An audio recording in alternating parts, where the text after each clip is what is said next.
Uh-huh. No, All right, here we go. This is Pitbull Politics Live, and we have Mr. Hopper with us. And we started once and we had to start again because we had technical difficulties. And so, therefore, this is going to sound like really a reprieve from both of us. By the way, you missed a really good show. But here's the problem. it'll be I'm better up, the second time well, around, I'm Kit. up at the Don't even cabin worry about and that. I'm up at the cabin and I'm not a conspiracy theorist, but my internet went and everything collapsed. So we're on a wing and a prayer, but we're doing fine now. All right. So Mr. Hoffer, it's been a while. And I've been paying attention and I've been observing things, and I have to commend my friends from the Dakotan podcast. I have to commend Nicole Eckford for keeping up on things. I have been hanging in the background for a reason. The reason I've been hanging in the background is because I'm an observer and I've been watching this story unfold, and it has so many tentacles, it's like an octopus. And it's very difficult because there's a fire over here, a fire over here, a fire over here, and we're trying to pick up traction and we're not getting any. And so, what I have to say to you is everything about this story begins and ends with the North Dakota Department of Commerce. And in my feeling, unless we, the people, do something to get the governor's attention, to get the attention of all of the legislators rather than the few 18 that had the common sense and the decency to come on board and at least ask questions, we're going to continue to be at the beck and call as the treasury for the Department of Commerce and a load of other departments that are unelected, unaudited, unwatched, and they're being treated as slush funds for people that don't deserve it. Now, for those who haven't watched the Dunseith debacle on the Dakotan podcast and other things, I'd like to let everybody know I am also posting the very first podcast in the comment section here that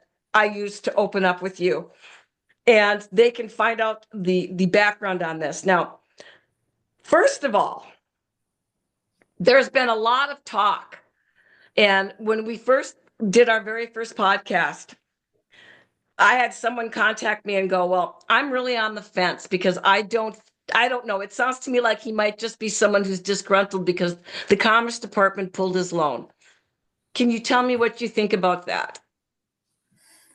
Yeah, I'm kind of chuckling because it'll be the second time around. So No. try to remember what I said the first time, but It it's was brilliant basically too. That's so. Don't. So here we go. no. I'm a kid. First, I'm grateful to be on with you guys, and it's really good to see you again. But yeah, I mean, so here's what I'll say to comments about the loan, and that's what the state officials tried to spin in 2023 when they were sabotaging us. We had a good performing loan. In fact, we were one of the few businesses in Commerce's development fund portfolio that was performing well. They defaulted it not just arbitrarily, but they defaulted it in revenge and retaliation, froze it repeatedly, extorted us through the process of a federal cleanup, and took their final acts against us once they discovered that we discovered and had to report to IRS criminal investigations. At the request of IRS criminal investigations, a bunch of records that were implicating on various commerce officials in the Dunseith site sort of criminal basket, so to speak. And at that point, it just became sheer revenge, sheer retaliation. Every aspect of our business was set and ready to go.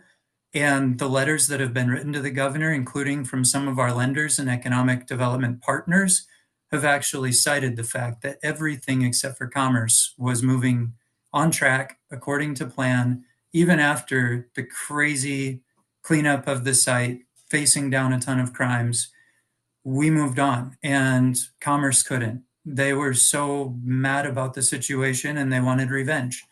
And so, you know, for what they did, the true statement is our loans were canceled by them. The other true statement is we had years available of term and we were in good standing, and they write off a majority of their portfolio to other parties who don't even maintain a good loan and just give them free money.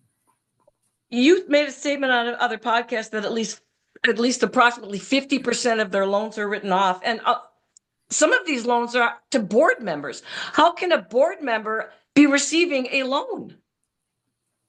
Yeah, I mean, first of all, how can they receive a loan? And it's not just the development fund board, it's boards connected to like the Lift technology program, other boards that are self-dealing. And they're giving money either to commerce officials or employees or to board members, companies. And, this is something that is disclosed in public record. You can read it in their audits. You have to know what you're looking for.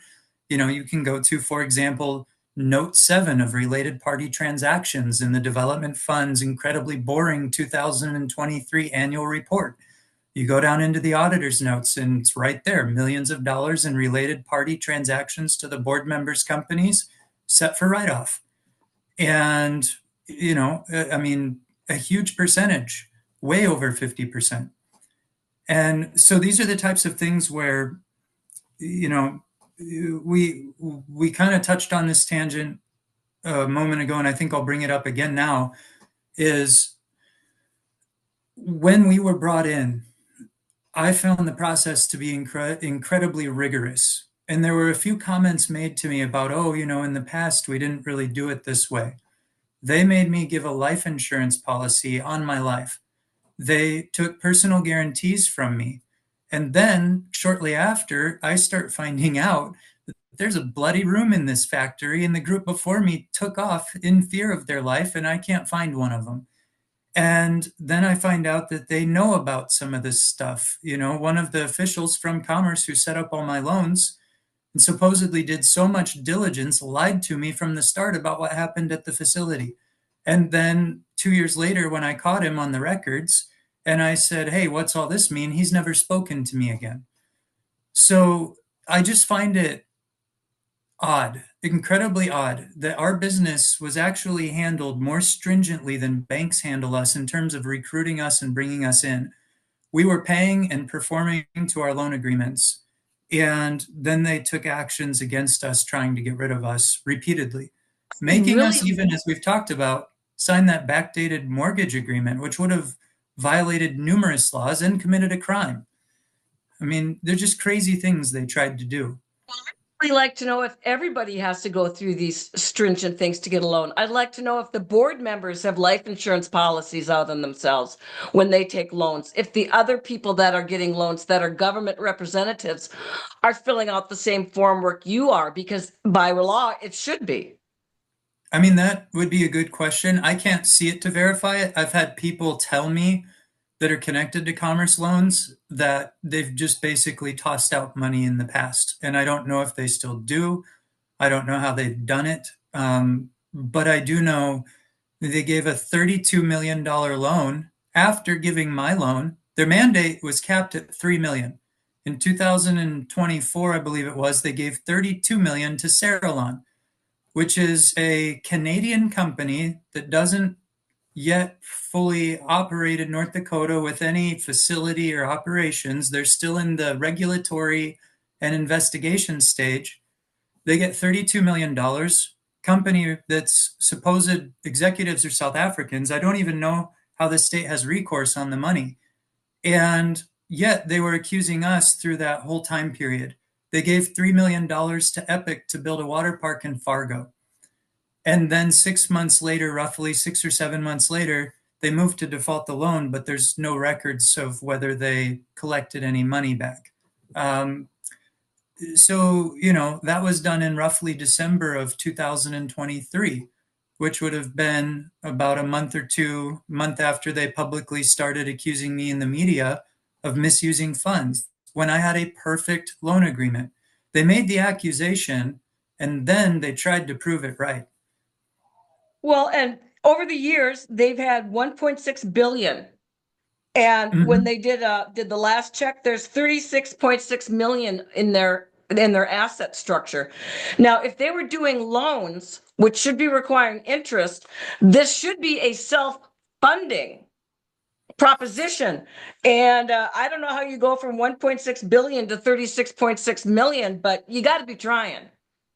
Yeah, I mean it's so let's work backwards on the math. And we haven't talked about this on other shows, but let's just, work back from 1.6. So let's say over 20 couple of years that they started off with a very small staff. Commerce was very, very small until about 2015.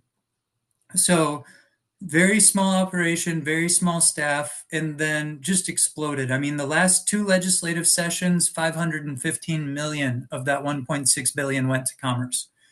So a lot of that money is earmarked for loans and investments. Their operating costs, I know what they charge out because I've seen some of that record, but I know just back of the hand math, if I were the executive of the agency, what it should cost.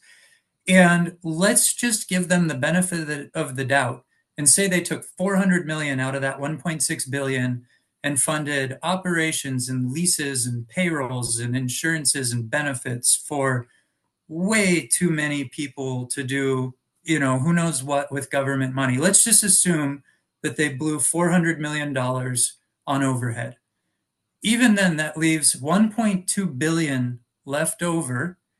And of that, hundreds of millions, and I can't pin the exact amount yet, I have not forensically dove through all the data, but hundreds of millions earmarked for loans, grants, and investments into the private sector, a majority of that required to revolve with interest.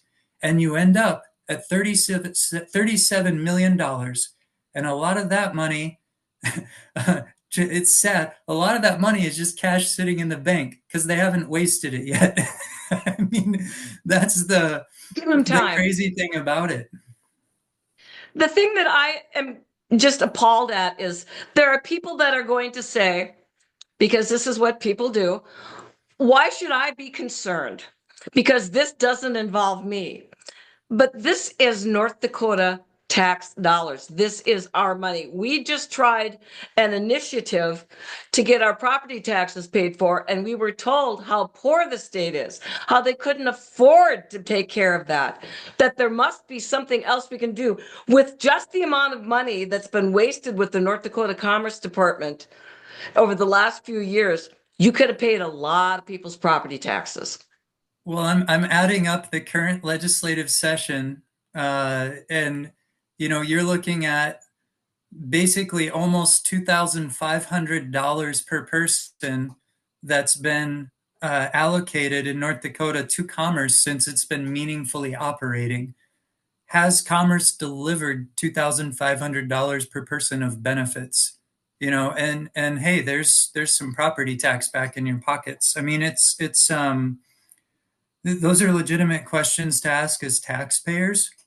And it's funny because, right, I talk about I was brought in through commerce. Its missions and mandates are extraordinary. If it was running where, it says that it's available to all North Dakotans, its programs, and Sorry. whether you're recruited in or whether you're there, it's the same thing. They partner and connect with the Bank of North Dakota. They are able to do what are called gap filling investments, and this speaks to the power structure of how this state operates. Um, I'll probably lead you into a topic here that we covered on the That's all first right. recording, and I'll just touch on this here. Is as we tried to clean up the site, I ran into a power structure that was shocking and terrifying. Right, I've been obstructed from federal cleanup by a state agent who's also been intimidating and threatening towards me, and that agent's been working with commerce officials. I've had people call me, media left, right, and center, and private individuals who are prominent who said they'd love to help, but they're afraid because they could lose their assets in the state if they help. Why? Why would a state have control over people's assets? It all comes back to this structure of Bank of North Dakota and Commerce under the same executive structure as the governor's authority. And, originally that executive structure was designed to be sort of like a monitoring system.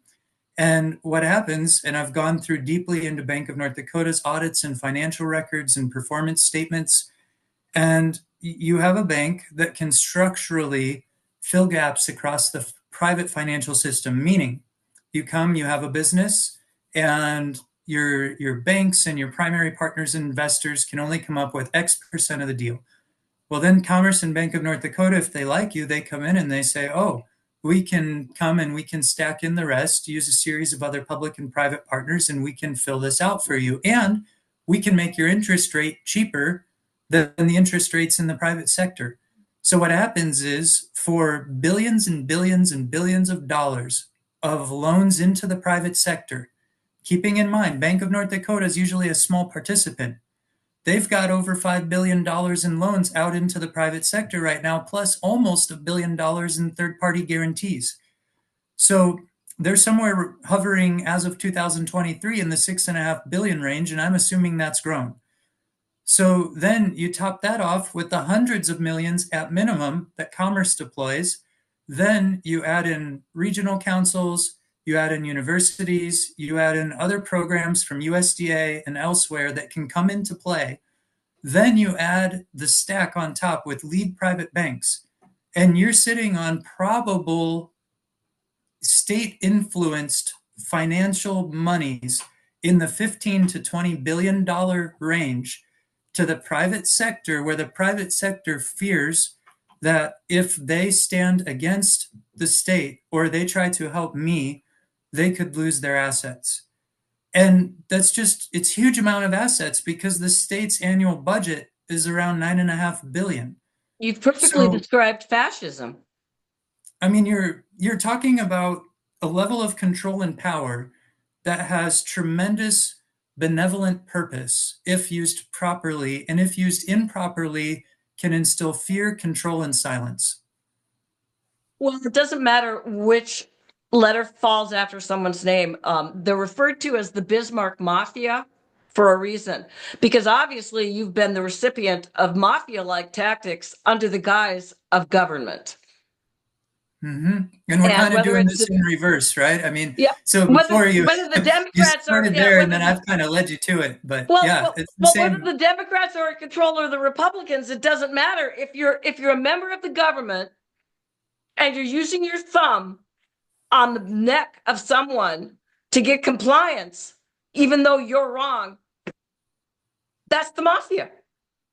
It is stunning, and it's stunning because we have by now, between legislators, communities, lenders, we've given enough evidence to the governor that he knows his commerce staff has an extraordinary problem.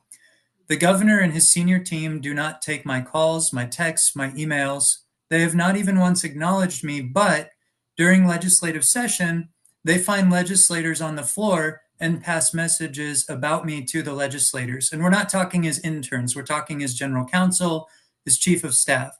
They monitor and they follow me, but they don't act. And by the governor's passivity, when he has executive control that he can exert over commerce in order to correct this mess, he could have stepped in on day one and fixed all this. And he sits back and he does absolutely nothing.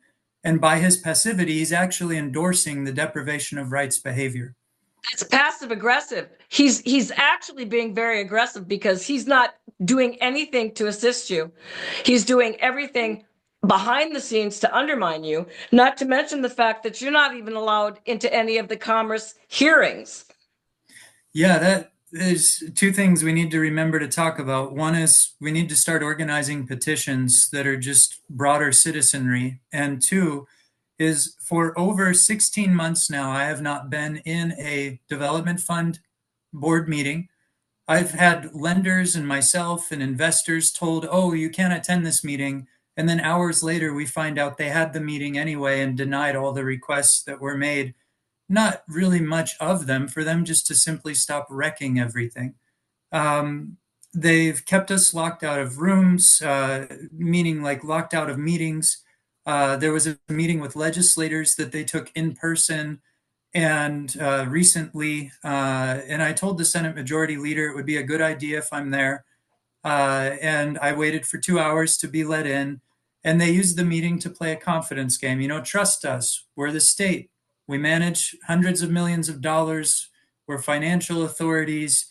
We wouldn't lie to you. And then they spent almost 2 hours lying. And it's just, it's reached a level where, I don't think they have any other plan B except to continue to attack me and hope that nobody holds them accountable because everybody else is too afraid to basically disrupt the status quo. And I think there's a tremendous amount of self-dealing going on within the agency. I think people are afraid of what else might be scratched open or uncovered. And I don't think that they're in a position where they can say, oops, sorry, without career suicide, right? I mean, it'd be the end of their careers if they said, oh, yeah, we shouldn't have gone out and publicly attacked a businessman and ruined a couple hundred job project and did all this stuff. Oops. I mean, they can't do that anymore. Also think that there's probably higher up people involved in this, especially when there should be people like Kramer. Kramer was on the radio when this thing erupted at first, and basically, you're just an idiot. You're just a malcontent. When someone called in and asked him about the Dunseith issue and stuff, and I just have to say this: if there weren't higher ups involved in this, one would think that they would be wanting clarification and transparency. The fact that there's been a resounding silence from anyone, just ignoring everything, to me speaks more volumes than anything else. Because if someone would have come forth and said, hey, this doesn't seem right, with the story that you brought forth, if there hadn't been a mountain to cover up, there should have been an immediate door flung open, and someone from the upper echelon, Hoven, Kramer, Burgum, whoever, in this case now Armstrong, should be coming through the door to go, let's kick this open and see what the hell's underneath here.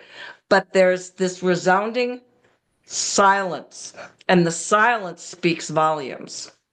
The folks that are, with commerce, they're very protected by the fact that the records that we had to turn over to the IRS are listing directors for Hoven and Kramer in the records and in the meetings for years relating to our property when the property was doing incredibly illegal activities. And there's records that show that they knew better in some ways relating to the aerospace work that was done. And at best, the people that were pursuing it had willful negligence at best. And that's in the records. I mean, Burgum's senior team and one of his cabinet members were involved for years. So, then how does that all connect to Armstrong? Well, in 2023, I called Armstrong's office pleading for help, and they never followed up. One of his staffers said, you're probably being subjected to a cover up. And I said, are you going to help me? And he said, I'm not sure. I haven't told that story before because I was hoping Armstrong would step in and help. But that is a true story that took place sometime around September of 2023. Might have been August. And, I was terrified. So they sit back, they watch, they know that it's risky. They know I've been put in danger. They know there's murder. They know there's blood on the site. They know all these things. And, we're even skipping all the national issues, jets crashing left and right. I mean, it's like, the best way I can describe it is there's a former official who's connected me to some very senior figures in the state who wish this to be resolved and don't seem to have the ability to exert enough influence to get it resolved. And that official has made the comments to me, oh, the web they weave. And, it's basically these series of negligent actions, back scratching, old boys club stuff. Like it just happened and happened and happened with nobody watching until finally something became so bad and so unrecognizable that instead of quickly addressing it, they tried to keep it all quiet and cover it up. And that's where the actions against my family and myself and my business started to take place. That's where I started being extorted. I mean, I could have got the site cleaned up with federal authorities eventually. I faced a ton of resistance in North Dakota, but we could have gotten it done if not for Commerce. Commerce delayed our cleanup, told us what we had to do, froze our loans, threatened to freeze our loans again, told us who we could talk to, who we couldn't talk to, that we couldn't go to media, promised more funds if we did it their way, and they never intended to give a dime. They haven't even given what was on the original loan agreement. And, this is just some of the crazy stuff. Um, it's, I cannot fathom another state that would allow or even allow the private sector to be so silenced, because no other state has a state-run financial system, right? I mean, I've talked about the billions of dollars in loans to the private sector, but we haven't talked about the fact that the Bank of North Dakota is the central bank for like 70% of the cottage banking sector in the That's state. correct. They're And forced to use that bank. yeah, the bank brags in its own report. I found a report made by the bank's previous CEO to the state legislature saying we have more local banks in North Dakota than any other state per capita, per person. Yep. And that's exclusively driven by BND. Also, regional banks get driven by BND. And why that matters is because BND puts assets on their books to increase their lending limits. So, what's the alternate? The alternate is, oh, if we take your assets away, guess what? You lose your lending limits. We can decide where to put all the billions of dollars in annual state deposits and who we give them to store them for us. Because on our books, they still look like assets. So we can go and we can spread those deposits into all these banks, boost them. They give out bigger loans. Then, if we pull the loans back, those banks are outside compliance with their FDIC lending limits and they have no way to regain compliance. They can go into technical defaults. So that's just one of many tricks that the bank can do. The bank also provides a lot of the infrastructure, wire transactions, FDIC reporting for the private banks. They buy bad debt off the books of private banks to keep them solvent. I mean, there are things that the bank does that, again, if solely pursued on a benevolent level, it's an extraordinary gift to the citizens. But when you put the power in the wrong ways, and when you give people the opportunity to run it without any oversight, any real oversight, I mean, their own audit said that they're not keeping their books according to federal standards. And federally regulated principles would mandate an accounting procedure one way, they do it another way. And that's in their audit from 2023. But they don't care. They're not federally regulated. They do it their way. They move to the beat of their own drum. In a way, you think, hey, that's cool. We're the state, don't want to listen to the federal government on a lot of stuff. We do it our way. But the problem is, they've now created a public sector influenced entire private banking system in the state. And it's hard to get outside of it. And it's hard to benefit from it unless you're one of the chosen. Well, or if you want to put a voice of, let's not even call it a voice of opposition, right? If you say, I want to support Charles Hofer, I want to see Charles Hofer experience a little bit of justice, not just for himself, for all those jobs in the community, for what his family suffered, for what his communities have suffered, for what the region suffers because it's the poorest region in the state up there, for what those officials did because it was evil, depraved, and heinous, and they should be held accountable. People can't lend their voices because they have told me they fear losing their businesses, both media and private business owners. Well, media, I know, is not going to do anything because just as Doge found out that the mainstream media at that federal level is owned, so is all of the local media owned by the same people that are running the North Dakota Commerce Department. And it's funny because on the occasion that some of them are called out, they deny that they make any money. But where does all the advertising from the state of North Dakota go to their stations? No, So I, yes, I they're mean, making money.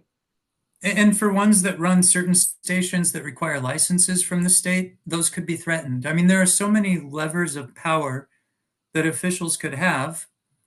And there's just, it's a structure without accountability. And we almost then have to go have a philosophical discussion about whether the state legislature should be paid and paid to have staffers, because right now they have to rely on the state's attorneys to write their own legislation and do their own research. You don't have any disconnect of conflicts of interest. I mean, even Auditor Gallion said when the bill was passed, which is another news item about our situation, is a bill's being pushed for appropriation to do a performance audit of commerce over the last 4 years from an out-of-state investigator. Gallion was specifically asked, "Can your office do this?" He said, "Yes, but given the situation, probably best that it's done the way it's written," something to that effect. What is he saying? He's saying our office might be conflicted if we try and get involved in a situation that involves Charles Hofer. State Bill 2396, correct? Mm-hmm. Yeah, see, Mm-hmm. this is what's so scary is these tactics that they're using, this thuggery that they're using in order to make sure that the media, the legal system, and everything else is compromised. When anybody who's ever tried to sue the state will tell you that there's not a lawyer in North Dakota that will do it because their license will be pulled. Well, they don't have a good recourse under state law anyway, because the state basically makes it so that it would be more expensive in legal fees in the state than any potential recovery that could be won.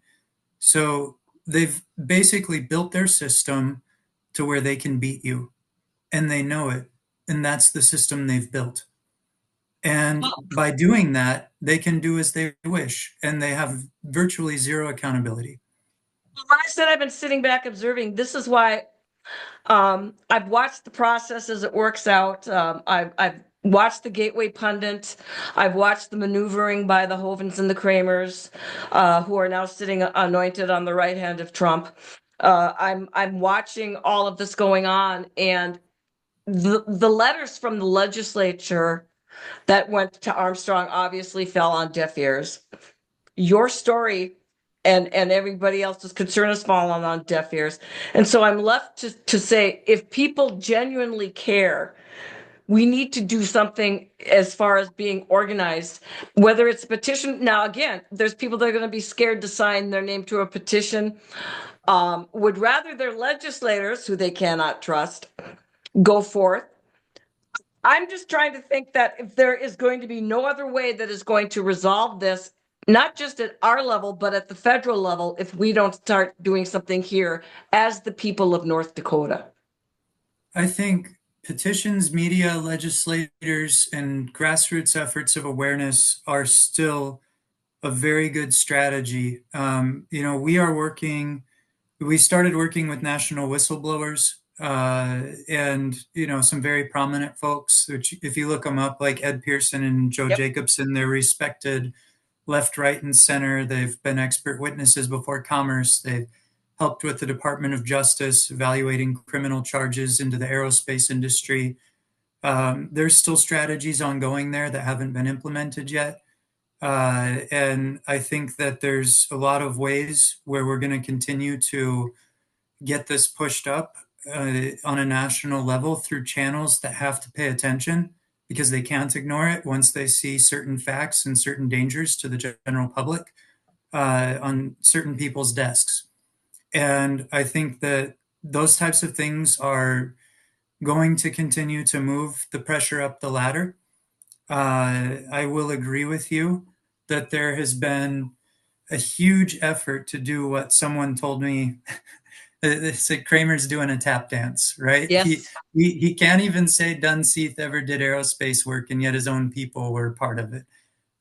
He can't bring himself to visit me, talk to me. He won't come to Dunseith. He doesn't want to know what's behind the curtain, as he says, but he knows exactly what's behind the curtain because he's on the Armed Services Committee. So Could you he not? knows exactly what's there, and he knows what happened, and he knows how bad it is, and he just doesn't want to get caught with his hand on a skillet, and that's all it boils down to. Well, we've had quite a few plane crashes and other stuff. And I think that that's eventually going to need to be addressed. The problem that I'm worried about is that that gets addressed, and because it's convenient, we're still left with the mess we've got here because that's just North Dakota. It's not important. So if we don't make some moves on our level, we're going to think, okay, they're finally paying attention to the aerospace stuff. Now we're going to see something happen, and nothing's going to be done on our level. The commerce will continue to go. The governor's office will continue to ignore. The Bank of North Dakota will continue to defraud people. Things here will continue to go as usual. I do think that there needs to be serious grassroots actions pushed to your legislators calling for legislation to be passed which changes the accountability structure of the bank, perhaps changes the level of exposure that any private bank can have with the bank so that political influence is removed from private banks without actually disabling their advantages. And commerce needs to, what's so crazy about commerce? I couldn't believe it. In the governor's budget for this year, budget 601 for commerce. I haven't talked about this one yet either. It's page 2. You can go look it up in the 69th Legislative Assembly. They literally write that the reason commerce claims that they can't maintain proper financial statements at the development fund is because they don't have enough staff. I mean, commerce has like 70 staff. You couldn't have more staff to do less than what they have. And the fact that they're claiming that the reason that they're failing is because they don't have enough staff. There's an answer of bureaucracy, right? What does a bureaucracy want to do? It wants to continue to grow and grow and grow. And that's what Trump's teams are doing is they're coming in at the federal level and they're saying, no, the bureaucracy is too big. It's totally, it's functioning at just a complete improper level. I mean, Musk revealed hundreds of workers in a mine whose sole job is to store records. And he made a very good comment. Keep them on our payroll, but make them do something productive. And, that's like the thing with North Dakota. And you look at commerce, its missions and mandates could be extraordinary. But in order to have a level of dependence or a level of independence and a level of let's benefit North Dakotans, put people on those agencies who aren't allowed to benefit directly or indirectly from any loans connected to those agencies. You'll have a lot of people who will just refuse to sit on the boards. And then the people who sit on the boards start to become more inclined to say, hey, let's look at all the benefits. I'm coming more and more to the conclusion that my project was laundered upon me, where crimes were passed to me, things that needed to be cleaned up. Some people thought maybe he can fix it, maybe he can't, but it's his problem now. And whatever comes of it, it's his problem now. And at least we've got a life insurance policy, and whatever happens, it's up to him now. I mean, I really think that buck was passed on to me fraudulently, illegally. And in terms of, I don't think those levels of extremes are done with others, but I think with others, it's like, if you're a certain person, it's free money. If you're others, it's just no money. And I think that it kind of goes along that route much of the time. And I think there's ways of instilling checks and balances that check the power, check the operations, so that not that you're changing the missions and mandates, because the missions, mandates, and legislation for how they're supposed to function, how commerce, how the bank are supposed to function, it's already there. You've got to change the accountability structure, because as of right now, there's no accountability what they're mandated to do. There's none. And they're even trying to get rid of that. They're trying to whitewash any ethics things. They're trying to whitewash all this other stuff. And you mentioned that the legal counsel that for the state, we were at an open forum for District 20 here last Saturday, and there were several questions asked regarding a couple of bills, and someone said, well, our legal counsel says we're in the clear, so we're going to go with that. Well, if your legal counsel sole objective isn't legal, but to protect everybody and make sure that stuff gets rammed through, then all they're doing is feeding the system, but they're able to sit there and pontificate. Well, our legal system says we're in the right. They've got it all entwined, and it's all Yeah. feeding them and letting us just keep funneling the money in. I mean, I do believe you would have 25 or 30 million dollars very well spent if you gave an appropriation to pay salaries to the legislature so that they can put more of their time into it, and to pay for them each to have a full-time staff member, and to pay for them to have independent third-party counsel. Because then you would have citizens who can bring issues to the attention of legislators who would look at those issues. I mean, it'd be the best $30 million out of a $9.5 billion budget you'd ever spend, because your legislature, more people would be motivated to serve because they get paid. They don't have to just get in office and then go find kickbacks other places to survive it. And they could be monitoring things year round with a full time staffer, and then rely on outside counsel to tell them if the state's I was about to use strong language, but if the state's pulling the Go wool ahead. over their eyes or not, they're going to be able to find out very quickly. And, then citizens can come to them with grievances. And I can only imagine, because of what I've heard from different people through our situation, the number of community-based grievances of state did this that Yes. was wrong. Those Unbelievable. grievances are so many, and there's no way that they can ever go out and get the message out or get anything solved. And the legislators, I mean, I've had legislators tell me I didn't realize what I signed up for. I've had legislators tell me I don't have enough time to get into these things. I've had legislators tell me I have too much focus on my day job. And so you've got to empower them to, at the very least, have a staffer, full time, independent of the state, for each one of them to be a voice to people, so that people can go somewhere and say, you know what? If we're going to run this state government that's so big, that has huge influence over the financial system, that can actually scare people if they cross hairs with them, then we've got to have some layers of accountability on that state. So, ordinarily I would never be for let's spend more money, but I think that little expenditure would probably save us billions, because people would start to realize how much fraud is being pulled over their eyes. I think if we audited some of the departments, we'd find the money. We wouldn't even have to spend more. We could just reallocate it via a Doge type thing. But my big worry about what you describe is that it's just going to end up being a microcosm of what we're already in now, where we've got paid off legal, paid off legislators. Now they're full time, and I like the idea, but it works in an ethical world. And every time I look to Bismarck, the last thing I see is ethics, character, and morals. And that's what is going to have to be at the hub of exactly what you suggest is character, ethics, and morals. And other than possibly the 18 who signed your letter, out of how many legislators?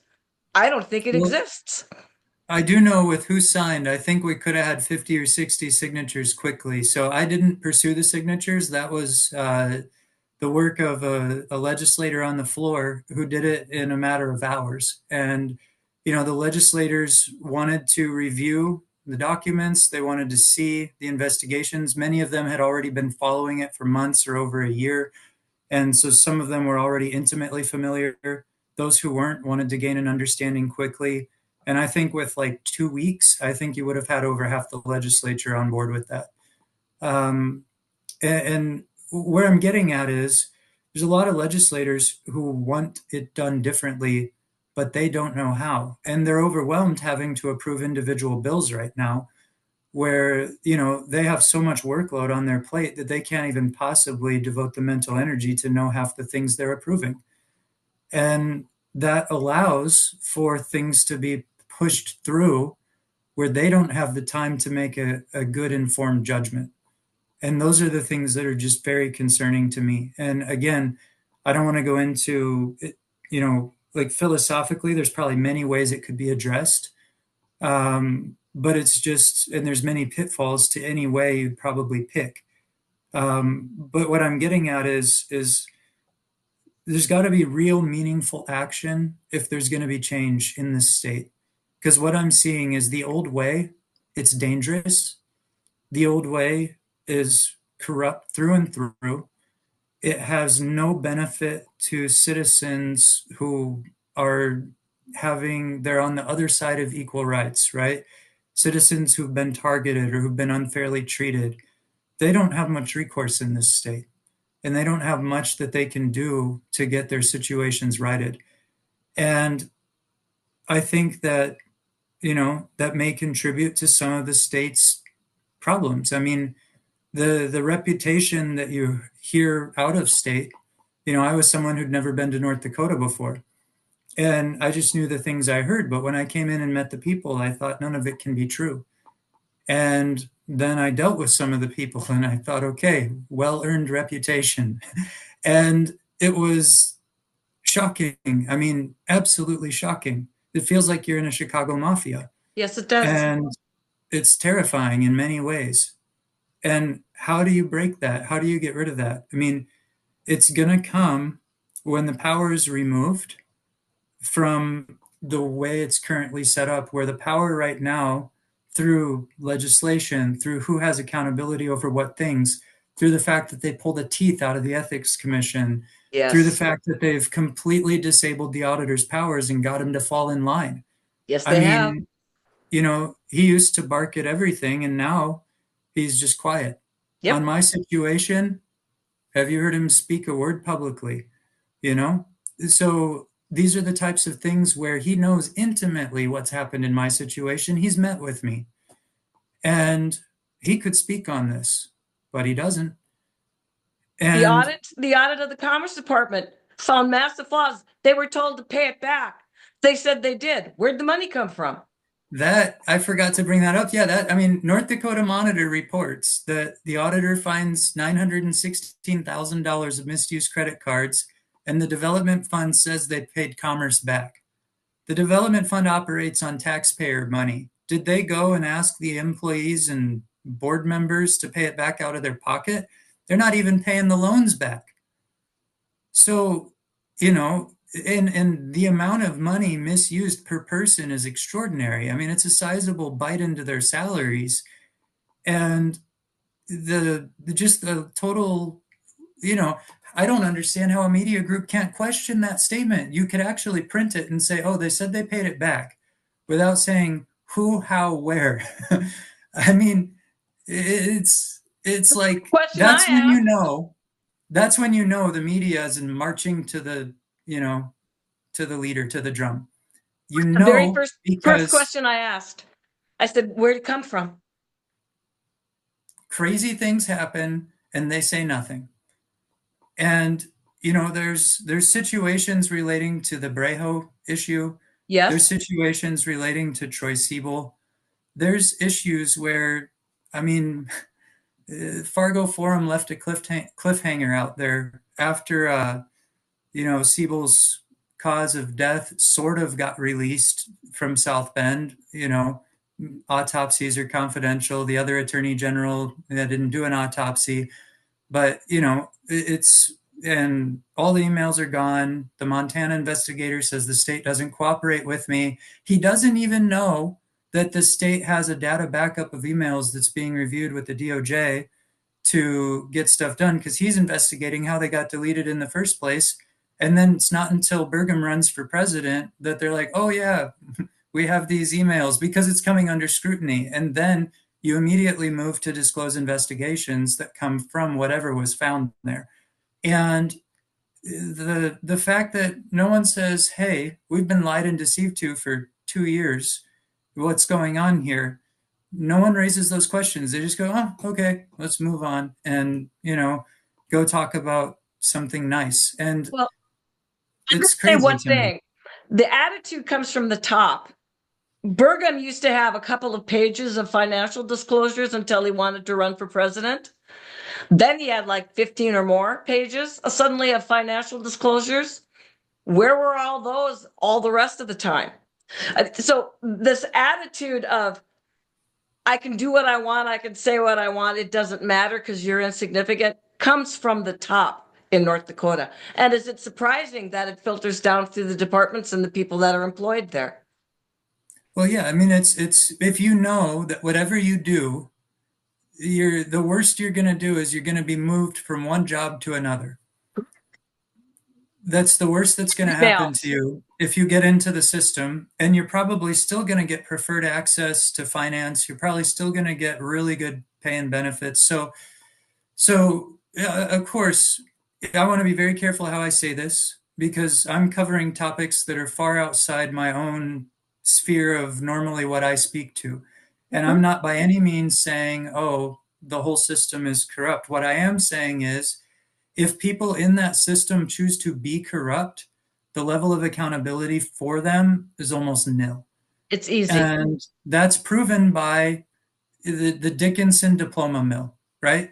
You write over 400 diplomas to Chinese and Russian students, no one gets charged. Yep. Yes, someone supposedly ends their life over it, but no one gets charged. You have deleted emails where the state has now come out with a policy that they're not going to criminally charge people if they delete public records. And that was last Answer. year, 2023, end of the year. So these are the types of things where it's like they're basically setting the framework for let's just continue to not be watched. And, if anybody wants to change it, tough. It's our ball. We have the ball. Yep. Yep. And so, that's the mindset. If it wasn't the mindset, Armstrong would be sitting down with me. That's my whole point from the very beginning of this is that it comes from the top. You will not be punished. You will not have any problems. You will not have any worries because I don't want to have any worries. Therefore, you guys, carte blanche. And this is no way, not only to run a state, it is no way to govern people. It's the perfect way to rule them. It's inefficient. It wastes billions of dollars and it puts billions of dollars into the wrong people's pockets. And those are things that I am comfortable saying on the basis of the documents I've reviewed in public records. Well, Bruce, you've been so quiet. Is there anything you'd like to say?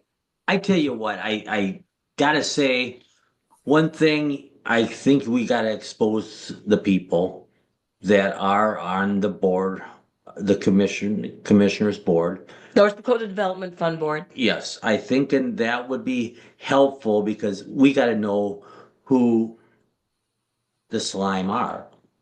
We gotta point out their Well, names, and because this is not been a good situation for you, obviously, but lots of other people, and we're all paying for it too, as it really sucks. I want to bring to people's attention too. This is one department. Yes. Imagine across all the different departments. I'm sure this is a major Because it got the money. Well, getting to we've it. got a whole bunch of other departments that need to be looked at too. Charles, God bless him, kept records. There's probably been a lot of people in Charles' position who never kept the records because they trusted the state. Why would they keep records? Why would they record things? Why would they ask questions? Because it's the state.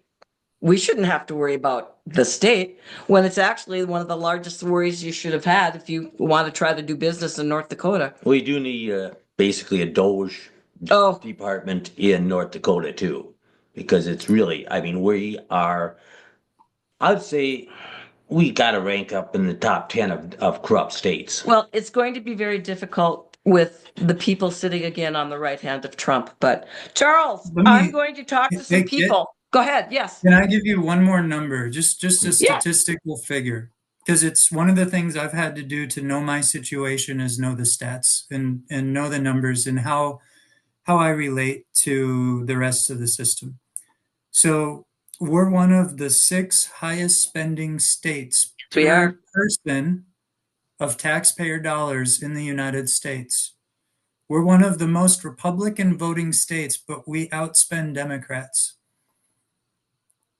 And I find it alarming and astounding. And I don't care whether you're Republican or Democrat, Either. the level of fraud and waste and abuse that is probably embedded in the system if you were to dive in and dig deep. And I mean, I'd like to think I'm pretty sharp at what I do. I like to invent things in a technical industry. I like to dig deep on what I do. And in order to clean up this problem we had at our site, we had to dig deep. And now, in trying to understand why there's no accountability, we've had to dig deep and for these officials. And the reason that there's no accountability is because there's too much bloat. There's a system that can function pretty much independent of the rest of us, right? I mean, I would be happily building RVs if they didn't target me. And that's the one thing that doesn't make a whole lot of sense. Why didn't they just let me happily build RVs so that I wouldn't ask any more questions? I mean, That is weird. and Well, it's you know here's what? what's sad, and I can answer the question. I can Okay, you answer the do. You give reason. me yours. What's so sad about it is because they were so above accountability that they felt that revenge was appropriate and that There you go. revenge would see no accountability. Yep. You They will did not respect like, my authority. yeah, Yep. they did not like that we actually wanted to clean something up with federal authorities the right way so that we wouldn't get in trouble for it. Yep. And they were mad about it. Yep. And they were mad about it because it connected to their officials, their agencies, some of the people who lent to us directly, and it made them angry. And so then they just started conjuring up lies and stories, trying all kinds of illegal, underhanded backdoor maneuvers to get our business under their control, which they didn't have, and just tried to wrestle us out of the state. And, those are the types of things that, yeah, I think if you kind of like, I'm going to go back to the Wizard of Oz, don't look behind the man behind the curtain, right? I mean, Yep. they don't want you to peek behind the curtain. Kramer doesn't want to look behind the curtain because he knows what's behind the curtain, but he doesn't want to look back there.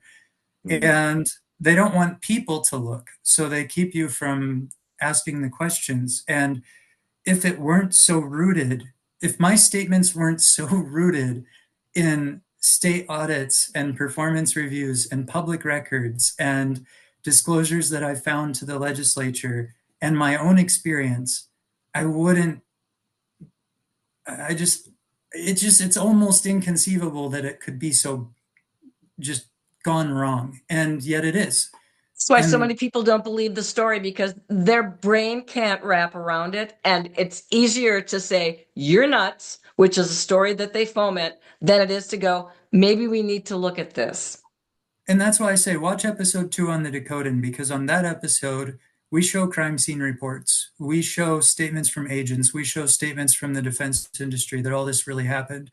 And then we go on in like episode 4 and 5 to actually show how we were extorted and set up with evidence. I mean, those are the types of things where they're a deep dive. They're each a couple hours watch, but it shows you that, we're very methodically backing up every statement we make. I mean, I don't fear any of the statements that I make because I'm telling a fact pattern and I'm sticking to the truth. And, saying that there's a reason why there hasn't been accountability. There's a reason why Josh Gallion doesn't feel like he can speak up. There's a reason why other people can't come out and actually say, this is just flat wrong. This scratches at my conscience. It pricks my soul. I can't stand to watch it. There's a reason why they don't. And those are the reasons that we have to ask the questions. Okay, what is it? There's a reason why Agent Brejo gets his charges downgraded the day the judge decides that the hearing isn't going to be sealed, and no one asks a question about it. No one asks a question about it. And the state is so conflicted that they're just, they don't want you to ask, because if you don't ask, then there's the status quo continues. People don't understand, though, that sooner or later it's going to involve them. They think that if they keep their head down, they don't look, they don't ask questions, life's just going to cruise right past them. But sooner or later, they're going to get caught in the wave, and there's going to be nothing they can do because they ignored it. Well, it's like there's people that never wanted to get involved in our situation who watched some of the evidence episodes who called me said, this is unbelievable. And I now believe it. And these are, connected people in the state. They know it's true. And they've just directly told me, I'm afraid. I'm afraid to get involved because I know I could face the same retaliation and I don't want to lose what I have. Well, And I totally, that's a very disturbing fact in a state. that's disturbing wherever it involves government, whether it's in a city, a township, the state, the Fed. Um, it's Mhm. disturbing because government should be there to assist, not put the boot on the throat. Hmm. Well, I hope we regrouped ourselves a We bit. I did. know We're we were good. We got this trying worked out. to I wanted to thank trying to you go for twice, I wanted to but thank you for allowing me my technical glitch, but we caught up. We persevered. We went back to being on a roll. Things worked out well, and I want to thank you again. And I'm going to contact some people because I think that maybe if we get some, as you mentioned, grassroots voices going here, it certainly can hurt. no, it's the look. This one thing I'll say is I don't want to. I want to give our legislators some credit for what they are doing, and I do want to Absolutely. say if they see that more of their constituents want corruption to be addressed, they're going to continue to talk about it and they're going to continue to rattle the halls in Bismarck. And people aren't going to like it and they're going to continue to hunker down until finally enough people say things that they start taking some action. And so, it's just there's never a wrong time to start voicing out that, hey, we've got to start now. We've got to see some changes to this. I mean, the Dunseith situation, it's isolated and it's extreme, but it's systemic in the sense that Yes. the state's power structures and lack of accountability kept it from a resolution, and they've kept a lot of other things from either resolution or even from becoming known. And And it's so not those are the types of isolated. things. It's not Right. isolated. You, unfortunately, Charles, are not the only victim. You're just the one victim that kept records. I wouldn't God doubt it. bless you. God bless you for that, son. God bless you. Well, thank you Yep. again so Thanks. much. I really appreciate it, especially with our little fun start there. I'm going to let you go here, but I just want to let everybody know, as always, these are our opinions, and we wish that everybody understands that at least today, at this point in time, First Amendment still viable. As everybody for Pitbull Politics, talk to you later. Bye bye.